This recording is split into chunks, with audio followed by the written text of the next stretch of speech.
Me dijeron que también había unos padres que querían presentar a sus hijos. ¿Están los padres con sus hijos? ¿Tú eres una de ellas? ¿Hay alguien más? ¿O eres tú sola? ¿Hay otra allí atrás? ¿Dos? ¿Serían dos? ¿Sí? Bueno, déjeme que explique un poquito porque llevo todo el día pensando en esto de presentaciones de niños. Y creo que a partir de ahora vamos a tener que tomar algunas decisiones en cuanto a este tema. Y voy a explicarme. No se asusten que los vamos a presentar. Pero cuando uno quiere hacer las cosas lo más ceñido a la palabra de Dios, pues uno tiene que ser honesto, ¿no? Y darse cuenta de qué enseñanza hay detrás de esta buena costumbre, ¿no? de presentar a los niños al Señor. ¿Qué trasfondo, qué enseñanza bíblica tiene esto? Bueno, lo que nos dice la palabra de Dios es que solamente se presentaba el primero. Eso es lo que dice la palabra de Dios. Al que abría la matriz, al que hacía una mujer madre. ¿Ven? Eso en primer lugar. Se hacía y se hace todavía en Israel una ceremonia que se llama Pidión Jabá. ¿Y en qué consiste esa ceremonia?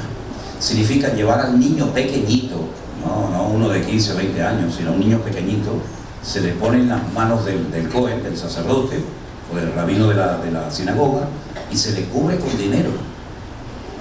Porque hay que comprarlo. Porque la palabra redimir significa comprar. Si no se compra, si no se redime al que abre matriz o al primogénito, tiene que ser obligatoriamente consagrado al servicio del Señor. No se puede dedicar en la vida a otra cosa más que a servir al Señor. Eso es lo que enseña la palabra de Dios. Entonces, como Jesús fue el primer hijo que nació del vientre de María, aunque según los evangelios sabemos que María tuvo otros hijos, aunque hay una enseñanza por ahí, sobre todo con un trasfondo católico, que dice que cuando habla la Biblia de los hermanos de Jesús, no eran realmente hermanos, sino como hermanastros, podríamos decir así, ¿no? En el sentido de que eran hijos de José, que era un señor muy mayor, que quedó viudo y luego se casó con María, y entonces se considera a los hijos de José como si también fueran de María. Pero no es realmente eso lo que enseña la palabra. La palabra del Señor nos enseña que primeramente no es ningún pecado ni ninguna cosa mala que una mujer tenga hijos. Al contrario, se oraba y se sigue orando hoy en día para que las mujeres tengan muchos hijos, porque el objetivo es que las mujeres tengan como mínimo 7. Así que algunas todavía están a tiempo, porque el 7 era el número perfecto. Era bienaventurado el que llena la aljaba. La aljaba era la cesta o la cajita que el arquero llevaba en su espalda y cabían 7 flechas. Entonces, bienaventurado el que llenó su aljaba de hijos, y la aljaba eran 7, ¿vale? Entonces, se presentaba el primero, porque repito, si no se redimía, si no se compraba el primero, ese niño tenía que ser consagrado totalmente al Señor. ¿Y hay algún ejemplo de esto en la Biblia? Claro, el de Samuel. ¿Se acuerdan cuando yo hablé de Samuel? Ayer hablé de Samuel. ¿Por qué Ana tuvo que llevar al niño y dejarlo allí y no poder llevárselo toda su vida a su casa? Primeramente porque se lo había prometido en un voto al Señor. Y en segundo lugar porque era el primer hijo que tenía. Entonces ella no quiso redimirlo, no quiso decir, no, mi hijo me lo llevo yo a mi casa y estudia lo que sea, ¿no? Sino que como quiero que sea consagrado al Señor, no lo redimo, no lo compro, sino que lo entrego al sacerdote. Claro, ya expliqué ayer que dejar a su hijo en manos del sacerdocio de aquella época era toda una temeridad, humanamente hablando, porque los sacerdotes de aquella época, tanto Elí como sus dos hijos, Ofni y Fines, eran terribles. Y dejar a tu niño en manos de estos delincuentes, en manos de estas personas que se acostaban en la puerta del tabernáculo con las mujeres y eran unos abusadores y vivían del cuento de las ofrendas del pueblo, pues uno podía haber dicho, no, yo a mi hijo no lo dejo ahí. No, pero tú has hecho una promesa. Y la Biblia dice que es mejor no prometer que prometer y no cumplir. Entonces, primero había una promesa de por medio, y en segundo lugar era el primogénito, era el primero. Por lo tanto, tenía que servir al Señor, a menos que lo redimiera con dinero, ¿verdad? Entonces, como Jesús fue el primer hijo varón que tuvo, y dicho sea de paso, solamente era a los varones. A las hembras no me pregunten por qué, pero solamente era al hijo varón. Entonces, hay un relato en Lucas capítulo 2 que nos habla acerca de cómo fue la presentación de Jesús en el templo de Jerusalén. Y dice así en Lucas 2, verso 21. Cumplidos los 8 días, para circuncidar al niño, le pusieron por nombre Jesús, Yeshua, el cual le había sido puesto por el ángel antes de que fuese concebido. Cuando se cumplieron los días de la purificación de ellos, conforme a la ley de Moisés, le trajeron a Jerusalén para presentárselo al Señor. ¿Se da cuenta? A los 8 días se hacía la ceremonia de la circuncisión, ya entraba a formar parte del pueblo de Israel, ¿verdad? Y ahí era donde se decía, este niño se llamará fulanito de tal. Ya se presentaba en sociedad al niño. Hay unos rabinos que son expertos, que son, preparados exclusivamente para celebrar circuncisiones, y se llaman los Moel. Entonces tú, si eres religioso y no quieres ir a una sinagoga, porque a lo mejor eres creyente, pero quieres que a tu hijo lo circuncidan, tú haces una fiesta, invitas a los vecinos, a los amigos, a los familiares, le pagas al Moel, porque allí todos con dinero, y él circuncida al niño, y entonces ya el niño ya forma parte del pueblo de Israel. Entonces al Señor Jesucristo lo circuncidaron y le pusieron el nombre a los 8 días, como está escrito en la ley de Moisés. Escucha este texto, está en el libro de Éxodo, capítulo 13. Todo varón que abriere matriz será santo al Señor. Santo significa consagrado, dedicado para una finalidad. Y tenían que ofrecer una serie de sacrificios. Había una escala de sacrificios según la capacidad económica de la familia. Lo mínimo que se podía ofrecer era, como dice aquí, un par de tórtolas o de palominos. Menos que eso no se podía. El máximo, nunca hay máximo. Pero como la familia de Jesús, José y María, se ve que eran de poca capacidad económica, ofrecieron el sacrificio más económico, que era presentar 2 tórtolas o un par de palominos al Señor. Y entonces dice que había en Jerusalén un hombre que se llamaba Simeón. Este hombre era justo, piadoso, esperaba la consolación de Israel, y el Espíritu Santo estaba sobre él. Y le había sido revelado por el Espíritu Santo que no vería la muerte antes de que viese al ungido del Señor. La palabra ungido es la palabra Mashiach. Antes de que viera al Mashiach, al Mesías, al ungido del Señor, ¿verdad? Que la palabra ungido en griego es Christos, y que en nuestras Biblias sería Cristo. Pero Jesús no se llamaba Cristo, él se llamaba Yeshua, el Mesías, o el ungido. ¿Me explico? Entonces dice que fue movido por el Espíritu y vino al templo, y cuando los padres del niño Jesús lo trajeron al templo para hacer con él conforme al rito de la ley, él lo tomó en brazos y dijo: ahora, Señor, puedes despedir a tu siervo en paz conforme a tu palabra, porque mis ojos han visto tu salvación, la cual has preparado en presencia de todos los pueblos para luz y revelación de los gentiles y gloria para tu pueblo Israel.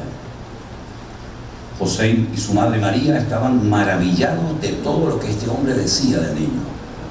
Los bendijo y le dijo a su madre María, escuchen, ahí hay una palabra profética que yo creo que este hombre no fue consciente de lo que dijo en ese momento, pero la palabra fue la siguiente: este niño está puesto para caída y levantamiento de muchos en Israel, y para una señal que será contradicha, y una espada traspasará tu misma alma, para que sean revelados los pensamientos de muchos corazones. También estaba allí una tal Ana, que era una profetisa, hija de Fanuel, de la tribu de Aser, de edad muy avanzada, porque había vivido con su marido 7 años desde su virginidad, y era viuda desde hacía 84 años, saquen la cuenta, y esta mujer tenía, por supuesto, mucho más de 100 años, y servía al Señor de noche y de día con ayunos y con oraciones en el templo. Esta mujer se presentó en la misma hora, en esa ceremonia, y le daba gracias a Dios, y le hablaba del niño a todos los que esperaban la redención de Israel. Pero dice que María guardaba todas estas cosas en su corazón. Entonces, la presentación de los niños al Señor era del que abría la matriz, del primogénito, ya si tenías más hijos no hacía falta, solamente era del primero. Entonces, si nos queremos ceñir a lo que enseña la palabra, eso es lo que se hacía, y eso es en teoría lo que se debería hacer, pero se ha, expandido, o se ha metido la costumbre en las iglesias que todos nuestros hijos pues los llevamos a la iglesia, pero no es para que Dios los guarde, ¿no? Como una especie de amuleto, ¿no? Vamos a bendecir al niño para que no le pase nada. No, es que no van por ahí los tiros. No es así. Si no se ora por el niño, no va a estar menos protegido. Porque aquí realmente de lo que se trata, y es de lo que yo quiero por unos minutos hablar, es de los padres. Porque usted me trae un niño pequeñito al altar, oramos por el niño, ¿y ahora qué? Ya está. ¿Y ahora quién le enseña la palabra a ese muchacho? ¿Quién lo instruye? Dice, instruye al niño en su camino para que aun cuando fuere viejo no se apartare de él. Entonces los padres adquieren, piénselo bien, los padres adquieren un compromiso, no delante mío, usted conmigo no tiene ningún compromiso.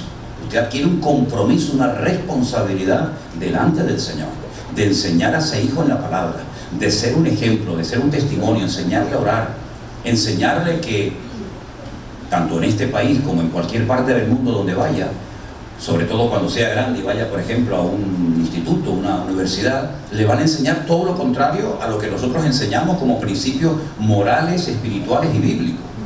Y el niño tendrá que tener respuestas, porque no podemos que el niño que entre en una crisis de fe tremenda, como a muchos les pasa, que se criaron en el Evangelio, supuestamente, que sus padres los llevaron a la iglesia, pero después resulta que cuando llega una edad se torcieron y ahora todos nos llevamos las manos a la cabeza. Ay, es que mi niña no quiere ir al culto, es que mi hijo resulta que ahora le gustan las drogas, es que resulta, ahora te das cuenta. Lo tuviste un montón de años en tu casa. ¿Y ahora qué? Ahora llorar y a lamentar. El árbol hay que enderezarlo de pequeño, porque ya de grande, si lo quieres enderezar, puedes meter la pata. Y no se olviden ustedes que hay algo que se llama mayoría de edad. Cuando son mayores de edad tendrán que tomar sus propias decisiones como tú las tomaste, algunas acertadas y otras equivocadas. Entonces Dios te los presta un tiempo. Si tú en ese tiempo no les instruyes en la palabra, si tú en ese tiempo no inviertes en su vida, cuando ya sean grandes y tomen sus decisiones, amigo, ya lo único que puedes hacer, ¿sabes qué? Orar. Yo recibo todos los días, y Dios lo sabe, llamadas, mensajes, correos, WhatsApp, Facebook, etcétera, de padres y de madres que están desesperados por la conducta de sus hijos, como si yo fuera el salvador de la patria, que haciendo una oración por su hijo o por su hija, ya todo se va a resolver. Es que esto no funciona así, mi hermano. Dígale algo. ¿Qué quiere que le diga? Lo que usted no lo ha dicho en toda su vida, ¿quiere que se lo diga yo? Entonces, presentar a un niño al Señor no es simplemente bendígamelo, dele la bendición. Yo me acuerdo cuando era niño en Venezuela, que había una costumbre que cuando venían los padrinos o los tíos, se decía, padrino, la bendición. Y le decía, Dios te bendiga. Y el padrino era el padrino era terrible. ¿Qué bendición me va a dar el padrino? Era un borrachuzo, era un mujeriego. Bendición, sobrino. ¿Qué bendición? Si tú estás en maldición, me vas a bendecir a mí, ¿verdad? Entonces no es eso, no es que Dios me lo bendiga. ¿Qué significa bendecir? Hablamos de bendición y a veces no sabemos lo que estamos diciendo. Bendecir es hablar bien, maldecir es hablar mal. Entonces, bendecimos cuando hablamos bien. ¿Cómo habla usted en su casa cuando no están los hermanos delante? ¿Cómo habla usted del pastor cuando el pastor no le oye? Porque claro, a mí me ha pasado muchas veces que muchachos jóvenes, yo no se lo digo hasta a los padres, ¿no? Pero en alguna ocasión tengo la tentación de decirlo. Mire, en mi casa, a la hora de la comida, de usted, de su esposa, de sus hijas, de su ministerio, hablan barbaridades. Y después llegan a la iglesia, pastor, ¿cuánto le amamos, pastor? Pero ese, que ahora le está dando la mano, de hipócrita y de falso, hace media hora ha estado en la mesa criticándole y poniendo a parir su vida. Pues ahora viene y se hace el santo delante de usted. Yo no sé, ya lo sé, si yo soy perro viejo. Y a mí estas cosas ya ni me afectan. Pero entonces lo que quiero decir con todo esto es que presentar un niño al Señor es un compromiso que usted adquiere delante del Señor muy serio. Usted se va a comprometer delante del Señor a enseñarle la palabra, sí, pues tendrá que conocer la palabra. Porque no podemos dar lo que no tenemos. Si usted como padre o como madre ni siquiera abre la Biblia para leerla, ¿qué Biblia le va a enseñar a su hijo? Primeramente empiece usted edificando, fortaleciendo su relación con el Señor y luego hablamos de los hijos. Porque los hijos en principio, durante un tiempo, aprenden ¿de quién? De los padres. Lo que ven, ellos lo imitan en lo bueno y en lo malo, ¿se da cuenta?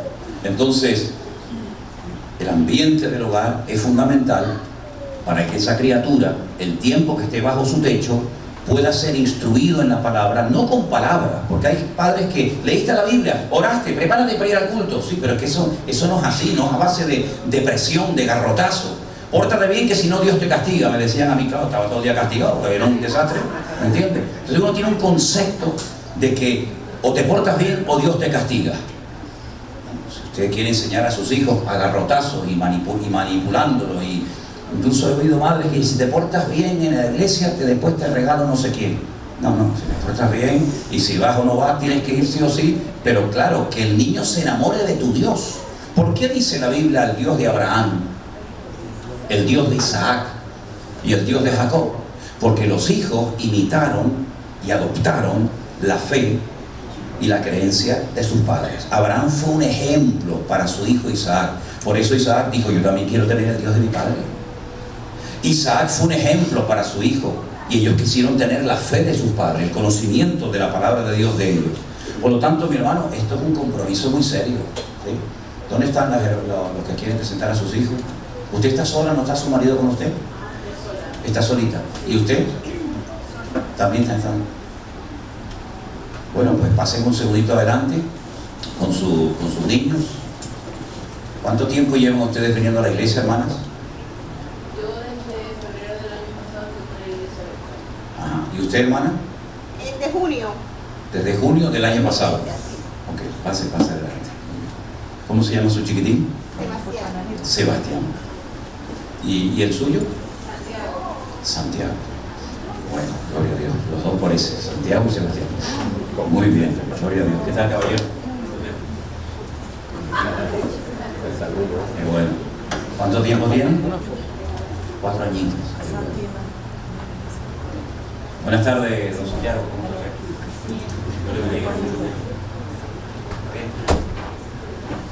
Hermanas, ustedes se comprometen delante de Dios y de estos testigos que estamos aquí a criar a sus hijos en la palabra de Dios todos los días de su vida. Y cuando el pastor no les salude, se van a enfadar con él. Y cuando no les llame, se van a enfadar con la iglesia. ¿Sabes por qué lo digo? Porque hay gente así. Ustedes porque están empezando en esto. Yo soy perro viejo. Hay gente que se cambia de iglesia porque el pastor no les saludó, lo cual demuestra una falta de madurez tremenda. Y eso se lo transmiten a ellos. Nos vamos de la iglesia porque no cuentan con nosotros. ¿Vale? Es que el pastor no me saludó. Yo tengo la obligación de saludarle y usted a mí. Entonces, esas cosas tenemos que superarlas entre nosotros. Porque no estamos entrenando a niños, estamos preparando obreros, soldados en el ejército del Señor. Y estos niños tienen que ser mejor cristianos que yo y mejor cristianos que cualquiera de nosotros. Y necesitan ser curtidos en la palabra del Señor y decir, mire hijo, no es que se metieron conmigo, aguante, bendíganlos, ore por ellos, ¿verdad? Entonces la madre ejerce una influencia tremenda en la vida de sus hijos. ¿Saben quién me malcrió a mí durante años? Mi madre. Mi padre decía no, mi madre decía, tu papá está muy nervioso, toma. Era un hogar dividido. La madre decía blanco, la madre decía negro. Cuando se vaya tu padre, yo te doy dinerito, no te preocupes. Un hogar dividido trae hijos torcidos espiritualmente hablando. Por eso vamos a orar por ellos en esta noche. Que Dios los guarde y los bendiga. Yo voy a pedirle al pastor también, José, que esté aquí con nosotros. Venga, hermano, vamos a orar por ellos. Nos ponemos de pie un segundito, queridos hermanos.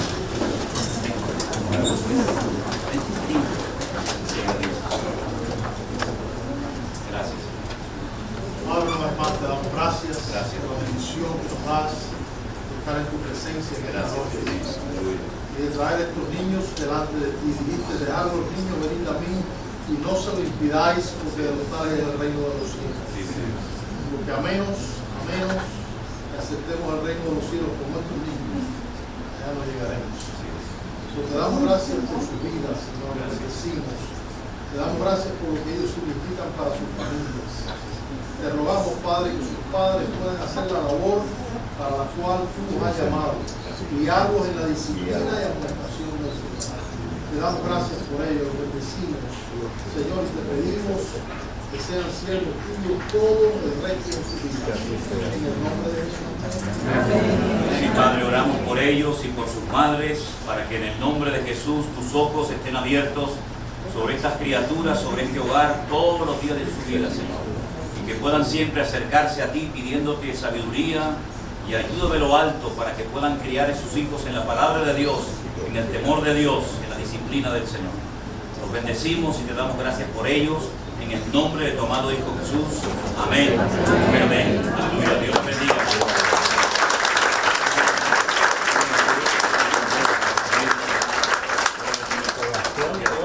Para asiento, mis hermanos. Gloria a Dios. Oh, sí. Oh, sí. Mira, presentación al señor de Santiago Díaz.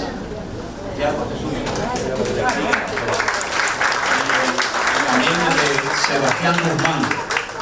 Me lo acercan, se lo llevan ahí. Ahí está, muy bien. Gracias.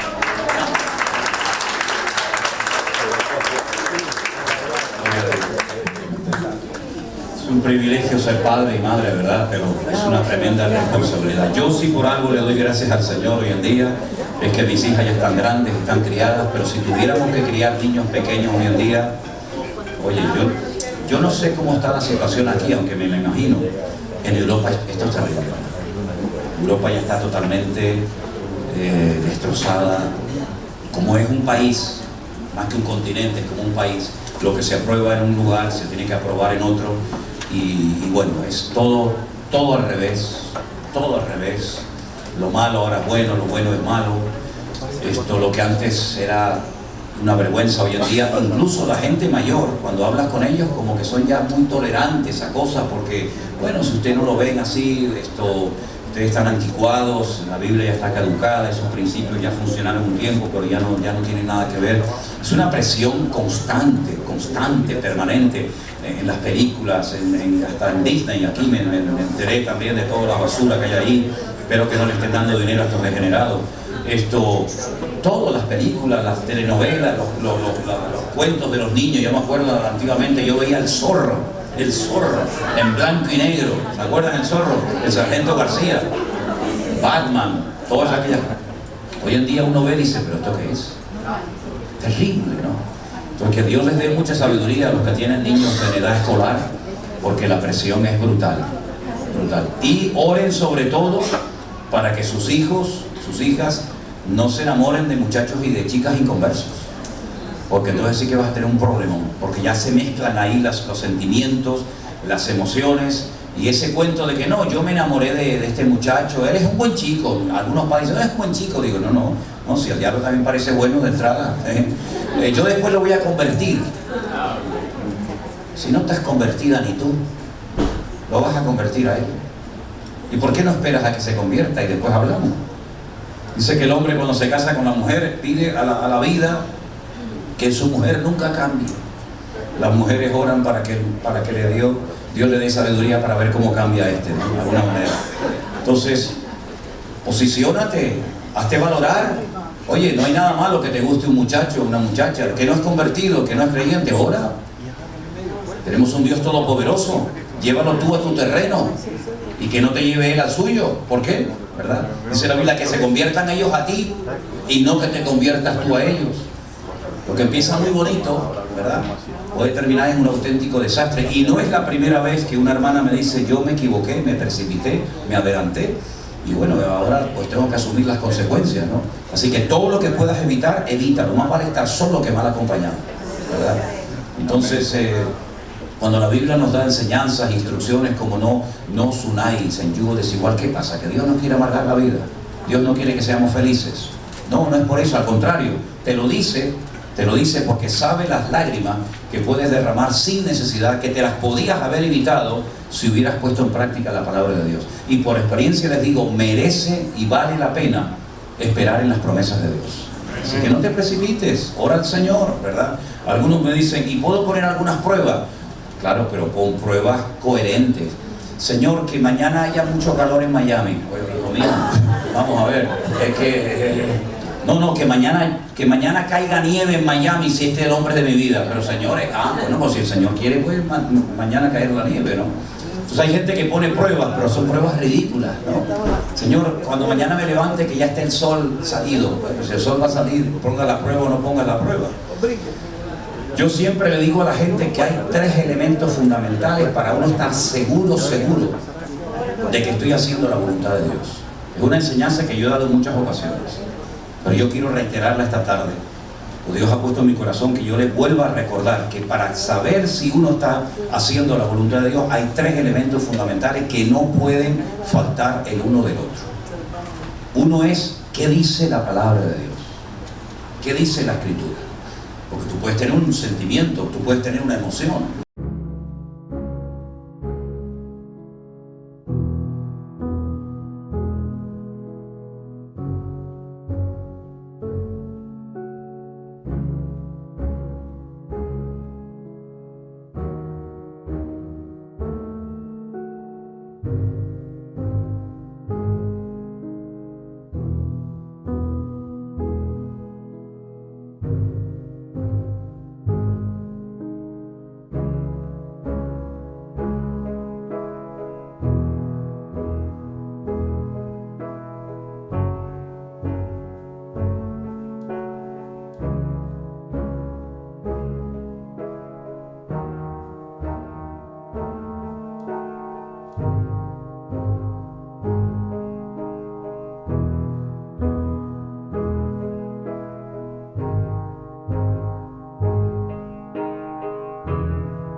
Pero esa emoción y ese sentimiento coincide con la palabra, porque la Biblia dice, en esto pensar, en lo que es justo, verdadero.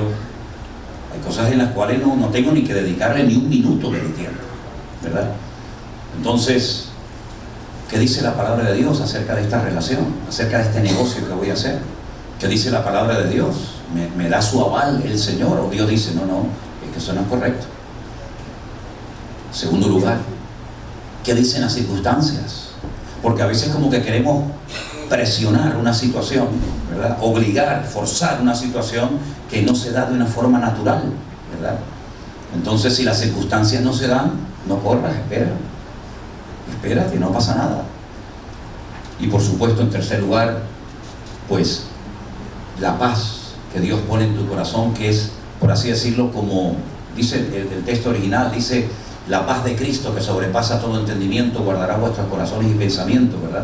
Es como un árbitro, es como una alerta, una alarma que te dice, no. Si tú puedes ver que es bíblico, pero tú no tienes paz en tu corazón con esta situación, con este cambio, con este negocio, con esta persona, entonces procura siempre tener estos 3 elementos a tu favor. La palabra que me avale, que me apoye la palabra. Pablo dijo una ocasión, aunque se me abrió gran puerta para la predicación del Evangelio, yo no tuve paz en mi espíritu, estuve inquieto. Pablo quería ir a predicar el Evangelio a Misia. Dice, pero pero no se dieron las circunstancias. Bueno, me voy a ir a otro lugar llamado Bitinia. ¿Es bíblico predicar? Claro, sí es un mandato bíblico, ir por todo el mundo y predicar el evangelio, pero no se abren las puertas, no hay posibilidad. Bueno, pues entonces no tire la puerta, espere a que se den las cosas. Y cuando usted busca primeramente el reino de Dios y su justicia, todo va a venir solo. No va a tener que venderse. Ay, que yo tal, es que yo no. Usted no se venda. Al que le abre y le cierra las puertas es el Señor. Usted no va a tener que decir, pastores, que yo canto muy bien, pastores, que yo toco la guitarra. Usted no se preocupe, que si tiene algo es porque Dios se lo dio. Y si no, no lo tendría. Por lo tanto, siempre lean la palabra de Dios y analicen, porque en la Biblia hay muchos ejemplos a imitar. Y hay otros ejemplos a no imitar. Cosas que tenemos que hacer y cosas que no tenemos que hacer. Por eso, como alguien dijo, y es así, hay dos tipos de mandamientos, o generalmente, generalizando, dos tipos de mandamientos en la Biblia que se llaman mandamientos lo tase, cosas que usted no tiene que hacer, y mandamientos tase, ¿sí? Mandamientos que tengo que hacer. Entonces, muchas veces la vida de muchos creyentes, yo observo que fundamentalmente han dejado de hacer ciertas y determinadas cosas que eran pecaminosas y desagradables ante los ojos de Dios. Es que yo era un alcohólico, ya no bebo. Bueno, pues, bendito sea Dios, ¿verdad? Pues menos mal. No, es que yo antes era una persona dominada por el tema de la pornografía o por las drogas o por cualquier otro vicio, ya no lo hago. Perfecto. Y la pregunta es, ¿y ahora su vida simplemente es no hago esto, no hago lo otro, no toco esto, no voy para acá? ¿Y ahora qué tiene que hacer? Ahora se quedó ahí en terreno de nadie. Dice la Biblia que el que sabe hacer lo bueno y no lo hace, también está pecando. Es decir, podemos pecar por acción o por omisión. La vida cristiana no solamente consiste en no fumo, no bebo, no robo, no mato, no adultero, no sé qué. Bueno, está bien. Mi abuelo, solamente Dios lo sabe si era convertido o no, pero mi abuelo nunca fumó, jamás. Yo me acuerdo que unos días antes de morir, ya estaba a punto de cumplir 106 años, y me preguntó, mi abuelo en la cama, él estaba bien, pero dice que siempre tenía mucho frío y todo eso, y me dice, ¿por qué yo vivo tanto? Era la pregunta que siempre me hacía él, ¿por qué vivo tanto? Claro, él vio morir a todo el mundo, pero el viejo no se moría nunca, él tenía la vida eterna. Y nosotros desde que cumplió 90 años, siempre en la familia, claro, sin que él se enterara, ¿tú me entiendes? Decíamos, bueno, este año a lo mejor es la última Navidad con el abuelo. Se moría mi padre, se moría este, se moría el otro, y el abuelo 92, 94, 95, 98, y decíamos, muchachos, mi padre decía, el viejo nos va a enterrar a todos. Y es verdad, no se moría nunca, y él me decía, ¿por qué yo vivo tanto? Y se me ocurrió decirle un día, José, le digo, abuelo, ¿será porque nunca fumaste? Y me dijo, bueno, nunca se sabe, todavía estoy a tiempo. Tenía un humor el viejo increíble, porque dice que cuando era niño en una isla llamada Lanzarote, vio a un hombre toser en la calle y le preguntó, ¿qué le pasa? Y dice, no, es que por el cigarrillo. Entonces él decidió nunca en su vida fumar. Y es verdad, él nunca fumó, nunca bebió. Fue un hombre de su trabajo a la casa, del trabajo a la casa. Un hombre que se fue en un barco de vela a Cuba, estuvo allí no sé cuántos años. Después logró traer a su familia de Canarias. Un hombre sacrificado, un ejemplar, un hombre que nunca jamás dijo una mala palabra, un hombre educado, tremendo. Pero bueno, hay cosas que está bien no hacerlas en la vida, pero eso significa de que ya nos ganamos el cielo cuando dice la Biblia que no hay justo ni aun uno y el único bueno es nuestro Dios. La vida cristiana, repito, no solamente consiste en no hacer cosas malas, que ahí no hay ningún mérito, ¿verdad? Nunca tenías que haberlas hecho, sino también en hacer. ¿A qué nos ha llamado el Señor? ¿Qué tenemos que hacer? ¿A qué me tengo que dedicar? Y yo una vez les comenté a ustedes que cuando el apóstol Pablo, aquel hombre terrible, aquel hombre que estuvo en el mismo asesinato, el mismo día que estaban matando a pedradas a Esteban, él estaba allí mirando.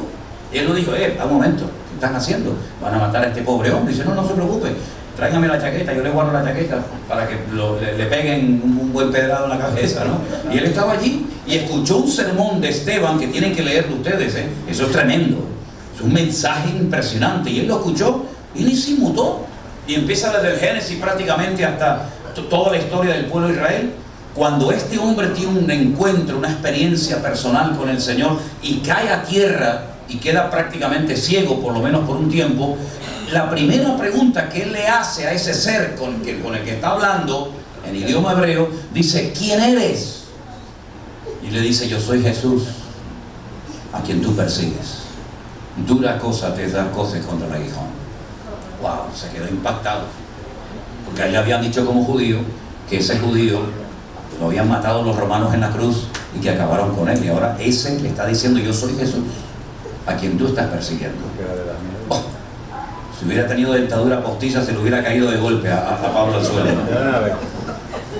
Wow, estoy hablando con Jesús. ¿Y qué quieres que haga? Ay, amigo, ahí le cambió la vida al Señor. Yo siempre he dicho, si más de un cristiano en su momento le hubiera hecho esa pregunta al Señor, amigo, otro gallo hubiera cantado. Señor, ¿qué quieres que haga con mi vida? Porque claro, cada uno tiene como un concepto de su vida. No, yo soy empresario, yo soy deportista, yo soy no sé qué. Oye, ¿y si Dios te quiere cambiar la vida, puede o no puede? ¿Puede o no puede? En algunos casos no. Porque el que manda soy yo. Dios que me bendiga, que me ayude, que me dé dinero, que me abra puertas, que me resuelvan los papeles, que me llamen los clientes, pero yo tengo ya mi agenda. ¿Qué quieres que haga? El Señor dijo: entra en la ciudad y se te dirá lo que tienes que hacer. Y le manda un tal Ananías, que el pobrecito estaba más asustado que otra cosa. Le dice el Señor: Ananías, mira, vete a la calle llamada derecha, que allí hay un tal Saulo de Tarso orando. Vete y le pone las manos encima. Pero le dice: Señor, yo he oído las barbaridades que este hombre ha hecho y aún tiene poder de los sumos sacerdotes de Jerusalén para llevar gente presa a Jerusalén. El Señor le dijo: no, vete, porque instrumento escogido me es este. Y le da ahí una palabra que yo no sé si Ananías se la dio, porque le dijo: y yo le voy a enseñar cuánto le es necesario padecer por mi nombre. Y el Señor, cuando dice eso, amigo, lo sabe hacer bien. Ese hombre se atrevió a hacerle una pregunta crucial al Señor Jesucristo: Señor, ¿qué quieres que yo haga? ¿Verdad? Y el Señor le indicó y le fue preparando y le fue indicando cómo tenía que hacer y cumplir con su llamado, con su ministerio. Claro, fue un ministerio durísimo, ¿verdad? No solamente por el hecho de que tenía que viajar constantemente de un lugar a otro, sino y en un sitio lo apedreaban, en otro sitio lo escupían, en otro sitio lo encarcelaban, en otro sitio lo ponían en el cepo, en otro... Y fue una lucha tremenda toda su vida. Y al final tuvo que aprender a trabajar bajo presión, que no todo el mundo sabe, ni quiere aprender. Porque a trabajar para el Señor cuando te van las cosas bien, eso lo hace cualquiera. Trabajar para el Señor en los aplausos y en las multitudes, y eso lo hace cualquiera. Pero sin embargo, él llegó a decir: en mi primera defensa, ninguno estuvo a mi lado. Nosotros estamos constantemente rodeados de gente, pero si a mí me hicieran un juicio y me llevaran ante un tribunal, ¿dónde van a estar ustedes? ¿Viajarían ustedes al sitio donde me van a juzgar y me van a cortar la cabeza? Viajarían. A Pablo no. Pablo dice: ninguno estuvo a mi lado. Incluso llegó a decir que algunos compañeros de ministerio, y Pablo no llevaba a cualquiera con él, ustedes saben cómo era Pablo. Pablo no llevaba a cualquiera. De hecho, un día le dijo Bernabé: vamos a llevar otra vez al niño. Dice: ¿a quién? A Marco. Dice: no, es que no lo llevo yo conmigo. ¿Por qué? Porque en el primer viaje, cuando vio el peligro, se mandó a mudar y se fue otra vez para su casita. Y cuando en el segundo viaje Bernabé le dice: vamos a darle otra oportunidad al muchacho, Pablo dijo: no. ¿Cómo que no?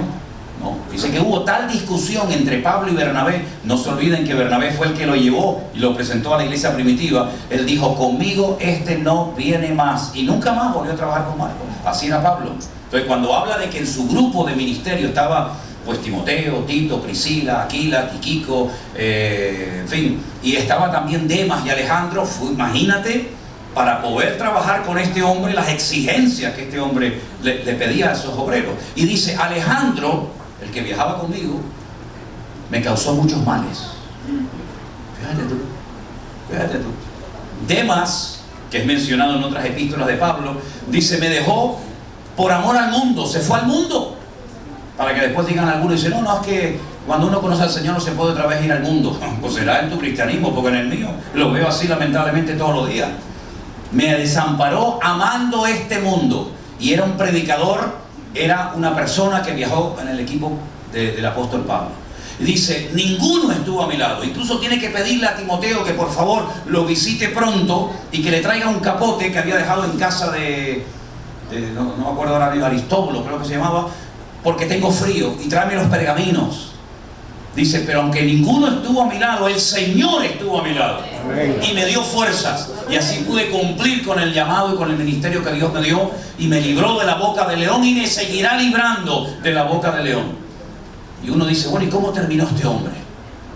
he peleado la buena batalla, he acabado la carrera, he guardado la fe. Él llegó a decir un día, a partir de ahora nadie me esté causando problemas, ya está bien, porque yo traigo en mi cuerpo las marcas de Cristo. Yo no sé lo que tú tienes en tu cuerpo, pero yo mi espalda la tengo llena de latigazos por amor a Cristo. Así que déjeme tranquilito. Un hombre que fue apedreado, que lo dieron por muerto en Éfeso, dice, yo peleé contra fieras. Vete tú a saber este hombre con qué animales se enfrentó en Éfeso, en aquellos circos romanos. Lo apedrearon, lo azotaron, estuvo como náufrago, estuvo preso, estuvo por todos los lados pasándolo mal. Y este hombre dice, me han quitado la piel a pedazos, me han quitado años de mi vida, pero he guardado la fe. Y soy seguro que el Señor solamente me queda para darme la corona de vida. Bendito sea Dios. Hermanos queridos, yo no sé cuánto tiempo nos queda. Los tiempos van a ir a peor, ¿eh? Estados Unidos está entrando en un callejón muy complicado. Muy complicado. Así que lo que tengas que hacer, hazlo pronto, antes de que sea demasiado tarde. Para muchos de ustedes el haber venido a este país fue una tremenda bendición, por supuesto, ¿verdad? Y se le abrieron puertas que a lo mejor en tu país nunca se te iban a abrir, y pudiste llegar a un nivel que a lo mejor en tu tierra nunca podías haber llegado. Pero no te olvides que si tú eres convertido, tú no estás aquí para ganar dinero y pegarte la gran vida. No estás solamente para eso en la vida, Tú estás aquí en esta vida con un propósito divino. Y tú tendrás que rendirle cuenta delante de Dios, como yo le tendré que rendir cuenta delante del Señor lo que hice con mi vida, desde el día que me convertí, desde el día que le entregué mi corazón al Señor. La pregunta es, ¿estamos haciendo hoy por hoy la voluntad de Dios o a qué estamos jugando? Porque hay creyentes que son como las sanguijuelas, dame, pero no dan ni la hora, ni un vaso de agua dan.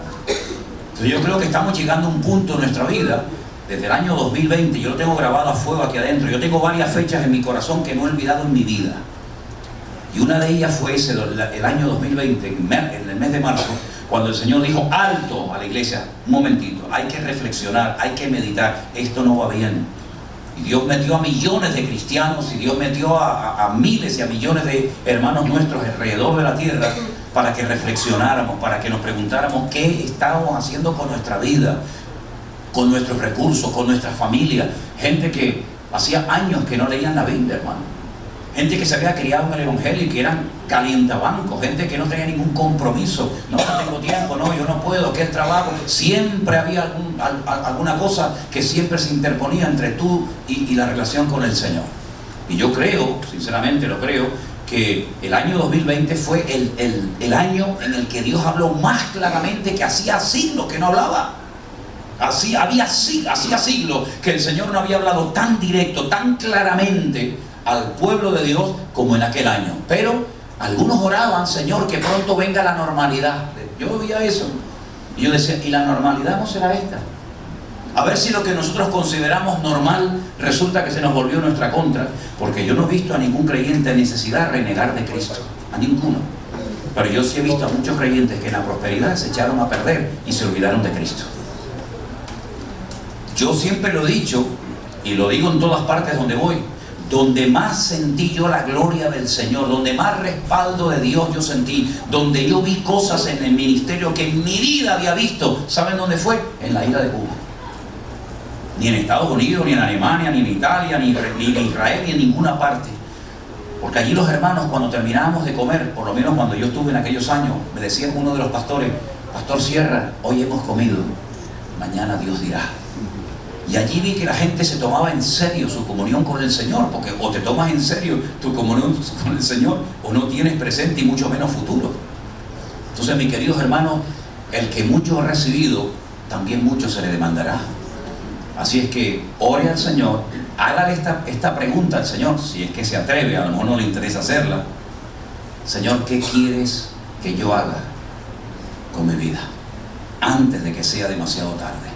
Hoy hemos presentado niños al Señor. Yo no sé cuánto le queda a este planeta Tierra, pero tal y como va la cosa, esto es tremendo lo que está pasando. Hoy hablaba yo con mi yerno, con Matías en casa, y nosotros tenemos la sensación, venimos de otro continente, que ustedes aquí no son conscientes de lo que está a punto de suceder. Tengo esa sensación. En Europa, queridos hermanos, en cualquier momento puede producirse una tercera guerra mundial sin ningún problema. Rusia no está jugando, Rusia va en serio. Rusia tiene el botón y ha dicho, como me traigan tropas a la frontera, aprieto el botón, Y este lo hace, no tiene ningún problema. A ver quién es el que es capaz de hacerle frente al oso. Cuando la palabra de Dios nos dice que lo que el oso va a hacer, no solamente en Europa, sino en todas partes donde pueda. Entonces, hermanos queridos, tomemos conciencia, estamos en los últimos tiempos. Estamos en tiempos difíciles, en tiempos peligrosos, de guerras y rumores de guerra. Y hay algo que a mí siempre, desde el principio que me convertí, oye, son esos versículos como que te sacuden, ¿no? Hay otros que a lo mejor no tanto, pero esa expresión, y por haberse multiplicado la maldad, el amor de muchos se enfriará. Y yo le preguntaba en aquellos años al Señor, Señor, ¿seré yo de esos que se enfriará el amor cuando la maldad se multiplique? Yo le pedí al Señor, Señor, que yo no sea de eso, porque ¿de qué me habrá servido haberte servido durante un tiempo si después al final abandono la carrera y vete tú a saber, ¿no? Pero es una promesa, es una palabra profética que el Señor dio por haberse multiplicado la maldad. Y es que no vemos cómo la maldad se ha multiplicado de una forma terrible. Es que lo vemos por todas lados. Es que ya no hace falta ni ir al mundo a pecar. Hasta en la iglesia algunos lo tienen más fácil para pecar que en el mundo. Porque incluso en la iglesia algunos con el cuento de hola hermano, Dios le bendiga, ay qué linda vino hoy. Uy, ya está, ya abriste la puerta. Y hay algunos que han pecado en la iglesia, cosas que no hicieron antes cuando estaban en el mundo, porque se dan una serie de circunstancias que si no tenemos cuidado y si no te pones en tu sitio y te haces respetar, cuidado que hay más de uno que se le va la cabeza con el cuento de que somos cristianos y hermanitos y hermanitas y no. No bajemos la guardia, mis queridos hermanos, porque gente mucho más espiritual, santa y consagrada que nosotros, por haberse apartado un minuto del Señor, cayeron en profundidades terribles. Y si no, miren ustedes al rey David. El rey David era más espiritual que todos nosotros. El Señor Jesús, nuestro Dios, el Padre, sacó pecho por él y dijo, de todo Israel, el hombre más cerca de mi corazón es este hombre. Lo sacó del anonimato, lo sacó de detrás del redil de las ovejas. Y mira lo que llegó David. ¿Quién invitaría hoy en día a un hombre que, hermano, el domingo vamos a tener una visita especial? Es un hombre tremendo, cuando coge la guitarra o el arpa o lo que sea, muchachos, eso es una unción de Dios tremenda. Bueno, y este hombre cómo es, bueno, solamente tengo que contarles un pequeño detalle, hermano. El otro día resulta de que vio a la vecina y la invitó a cenar y ya se imagina lo que vino. ¿Quién? El predicador el domingo. ¿Sí? Pero es que hubo otra cosa, después se enteró de que estaba casada y mandó a matar al marido. Y este tipo va a predicar el domingo en la iglesia. Claro, Dios lo tuvo que tratar, Dios lo tuvo que arrepentir, pero yo siempre me he preguntado, ¿y si yo hubiera visto a Betsabé desde la ventana de mi casa? A lo mejor en vez de poner David, hubiera puesto Manolo Sierra. No, nosotros no, hermano. Nosotros no. Gracias a Dios que no nos tocó vivir las experiencias de aquellos tiempos, porque a lo mejor en vez de salir los nombres de ellos, hubiera salido tu nombre, hubiera salido el mío, ¿verdad? Entonces todos somos vulnerables. Ustedes imagínense que el Dios nos tumbara a nosotros.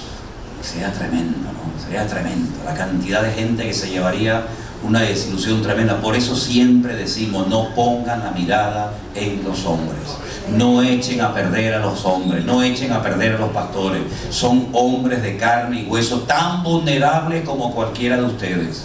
Pongamos la mirada en Cristo, corramos con paciencia la carrera que tenemos por delante, porque Él nunca nos va a fallar y Él nunca nos va a abandonar. ¿Cuántos dicen? Yo no sé si en esta noche los hermanos que supuestamente querían que oráramos por ellos para una bendición han llegado. Ya están llegando. Ya están llegando. 2 minutos. Usted sabe que en Israel es al revés. Es la novia la que espera en el altar al novio. Y la muchacha a veces está horas. Yo se lo digo a mí y le dice, ay, qué feo eso, ¿no? Ya, pero dice la Biblia que la novia es la que está esperando al novio. Ay, no, yo no quiero eso. Bueno, no te preocupes. Entonces, estos hermanos lógicamente ya están casados. Están pasando una prueba complicada, como oíamos en esta mañana, de salud, ¿verdad? pero ellos quieren pedir una bendición de Dios para sus matrimonios y que Dios se glorifique en sus vidas, porque todo está en las manos del Señor, tanto ellos como nosotros. Amén, hermanos. Así que en cuanto estén allá afuera, por favor, si son tan amables y me avisan. ¿De acuerdo, hermanos? Cierra tus ojos un momentito en esta noche. Pídele fuerzas al Señor, hermano. Ninguno que milita se enreda en los negocios de la vida a fin de agradar a aquel que lo tomó por soldado. Que el Señor guarde nuestros ojos, nuestros corazones. Que el Señor guarde nuestras familias. Que no nos traicionen las emociones ni los sentimientos. Porque si tú eres débil en tus emociones y en tus sentimientos, el diablo los va a usar y se te va a volver en tu contra todo eso. Lo que tú no dominas te dominará.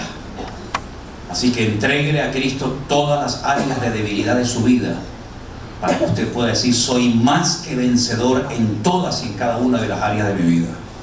Padre, gracias por tu palabra, gracias por tu paciencia y misericordia, gracias porque tú has sido fiel y nos has bendecido en estos años y hemos podido, a pesar de la distancia y a veces de los inconvenientes, mantenernos unidos, Señor.